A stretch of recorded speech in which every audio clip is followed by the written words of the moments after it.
নমস্কার, আমি বাসুদেব শাস্ত্রী। জ্যোতিষ ও সমাধান অনুষ্ঠানে আজকে একটি গুরুত্বপূর্ণ বিষয় নিয়ে আলোচনা করব। মানব শরীরের সপ্তচক্র, অর্থাৎ আমাদের যে সূক্ষ্ম শরীর, সেই সূক্ষ্ম শরীরের যে সপ্তচক্র আছে সেই চক্র সম্পর্কে আলোচনা করব।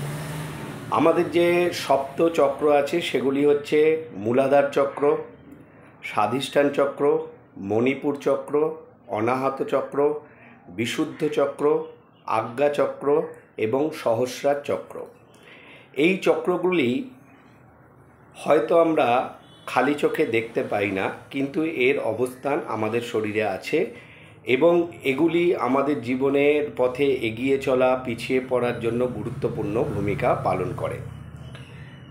এই যে 7টি চক্র আছে, যদি এই চক্রগুলো মানুষের ঠিকঠাক না থাকে তাহলে আমাদের জীবনের ছন্দ ঠিকঠাক থাকে না। আমরা হরোস্কোপ থেকে একাদশ ঘর থেকে একাদশ ভাব থেকে আমরা আয় বিচার করি। ঠিক যদি কারোর মূলাধার চক্র ব্লক থাকে তাহলে শিক্ষাগত যোগ্যতা, পাণ্ডিত্য যতই থাকুক না কেন, তিনি এই পৃথিবীতে ভালোভাবে আয় করতে পারেন না। কারো মূলাধার চক্র ব্লক থাকলে জীবনের বেঁচে থাকার জন্য যে সমস্ত বিষয়গুলি দরকার, যেমন আহার, বাসস্থান, সেগুলো ভালোভাবে তারা জোগাড় করতে পারেন না। অন্যের ওপর নির্ভরশীল হয়ে জীবন অতিবাহিত করতে হয়। অনেক সময় ক্রিস্টাল, চুনি, রুবি, নীলা বা পোখরাজ আমাদের এই মূলাধার চক্র খোলার ক্ষেত্রে কাজ করে বা সাহায্য করে। অনেক সময় সাধনার দ্বারা, যোগের দ্বারা, মন্ত্র জপের দ্বারা, কুণ্ডলিনী জাগরণের দ্বারা মূলাধার চক্রকে আমরা ব্লক মুক্ত করতে পারি। মূলাধার আমাদের স্থূল শরীরের গুহ্যদ্বার এবং লিঙ্গের মাঝখানে অবস্থান করে।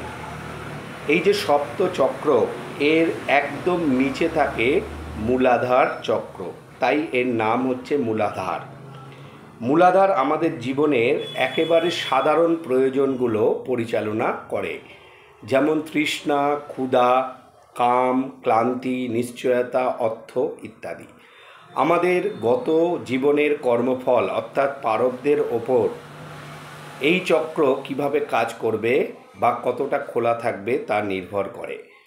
মূলাধার আপনার ব্লক রয়েছেন কিনা তা আপনারা কিভাবে বুঝবেন? যাদের মূলাধার ব্লক থাকে তাদের পা, পায়ের পাতা ইত্যাদিতে ব্যথা বেদনা দেখা যায়। গুহ্যদ্বার সংক্রান্ত বিভিন্ন রোগ, যেমন কোষ্ঠকাঠিন্য, অশ্ব ইত্যাদি রোগে তারা কষ্ট পায়। চাকরির সুযোগ তারা ঠিকঠাক পায় না। আয় তাদের নিশ্চয়তা থাকে না আয়ের ক্ষেত্রে। অস্থায়ী চাকরির দ্বারা তাদের জীবন অতিবাহিত করতে হয়। তারা স্থির হয়ে এক জায়গায় বসতে পারে না। সর্বদা তাদের মধ্যে মনমরা একটা ভাব থাকে, এনার্জির অভাব দেখা যায়।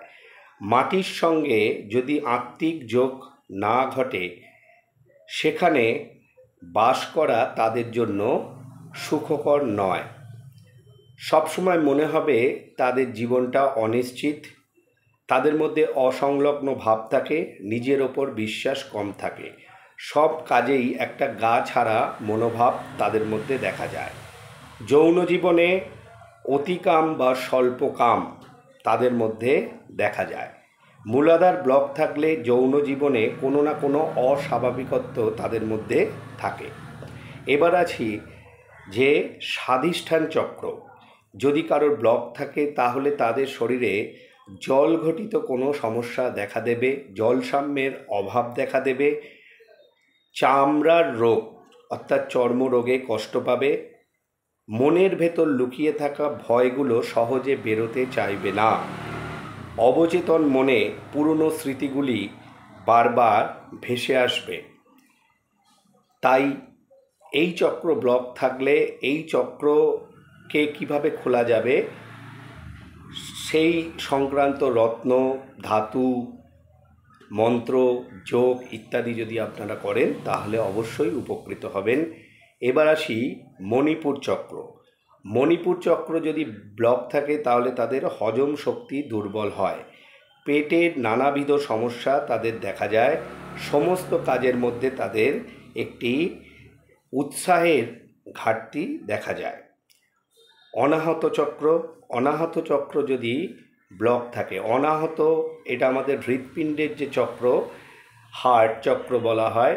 এই অনাহত ওই জন্যই হার্টে আঘাত করতে নেই, এই জন্যই নাম হচ্ছে অনাহত, একে আহত করা উচিত নয়।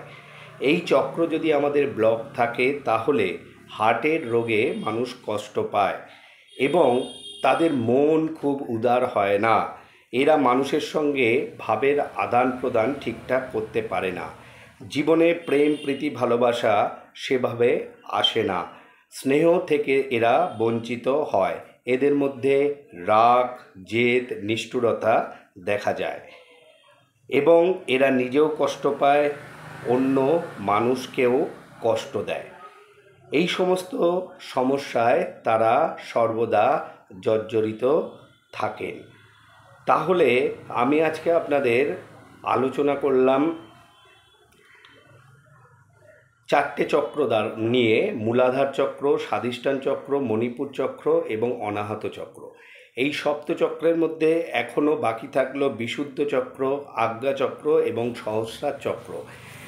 এই বিশুদ্ধ চক্র, আজ্ঞা চক্র এবং সহস্রার চক্র, এই 3টি চক্র আমাদের জীবনে আধ্যাত্মিক পথে এগিয়ে নিয়ে চলতে সাহায্য করে এবং আমাদের জীবনের ভালো মন্দ এর ওপর অনেকাংশে নির্ভর করে। এই 3টি চক্র সম্পর্কে আমি অন্য কোনো দিন আপনাদের সঙ্গে আলোচনা করব।